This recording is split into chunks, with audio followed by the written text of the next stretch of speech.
Alright, let's talk about why a 40-year-old film about a bunch of baby boomers reuniting at a funeral is suddenly relevant again. Yep, Marisa Tomei and Matthew Broderick are starring in a live reading of The Big Chill this August, and honestly, this feels less like a nostalgia trip and more like a cultural checkup. Why now? What's the obsession with revisiting the 80s? And why does this random group of actors and a politician, Jermaine Williams, of all people, feel like a vibe? Let me unpack this. First off, The Big Chill isn't just a movie. It's a time capsule of Gen X existential dread. You've got these characters in their 30s, reuniting after a friend's suicide, asking, did we sell out? Are we the people we wanted to be? All while blasting Motown. But here's the twist. The 2023 version of that question isn't did we sell out? It's did we survive? After a pandemic, climate chaos, and living through 10 different internet eras, this reading feels like a group therapy session disguised as theater. Now, casting Marisa Tomei in a role originally played by Glenn Close? That's not just a gender swap, it's a power move.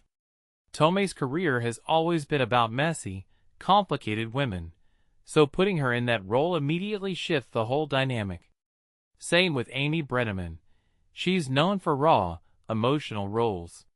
These aren't just actors, they're emotional excavators. And Matthew Broderick, who made his name as the charming goofball in Ferris Bueller, playing a 50s-era burnout.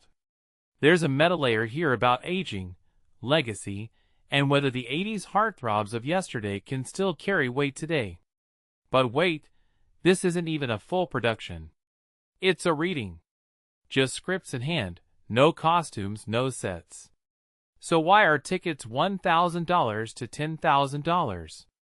Because what we're really paying for is the illusion of intimacy. It's the same reason people buy NFTs. We want to feel like we're part of something exclusive, even if it's just a script read in a Hamptons theater.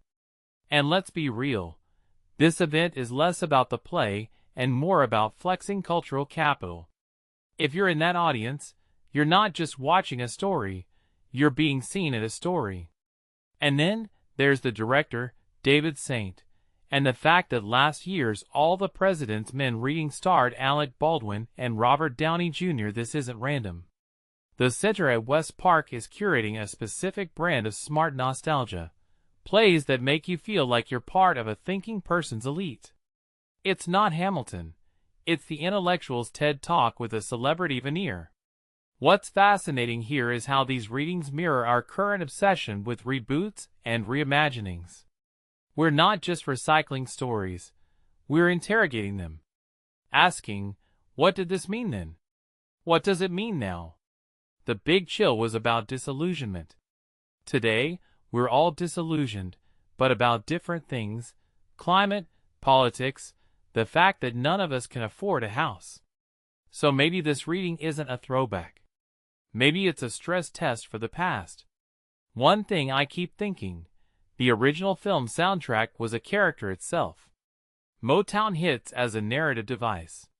But what happens when the 2023 audience hears those same songs? Do we feel connection? Irony? Nostalgia for a time we never lived? That's the paradox here. We're paying thousands to relive someone else's midlife crisis, and maybe, just maybe, finding our own in the process. So here's my final thought. The Big Chill was about a generation wondering if they'd lost their soul. In 2023, we're all wondering if we've lost something bigger: time, stability, a livable planet. Maybe this stage reading isn't about the past at all. Maybe it's a mirror. And if you're in that theater, you're not just watching a story, you're part of the question: what do we keep from the past? And what do we let die?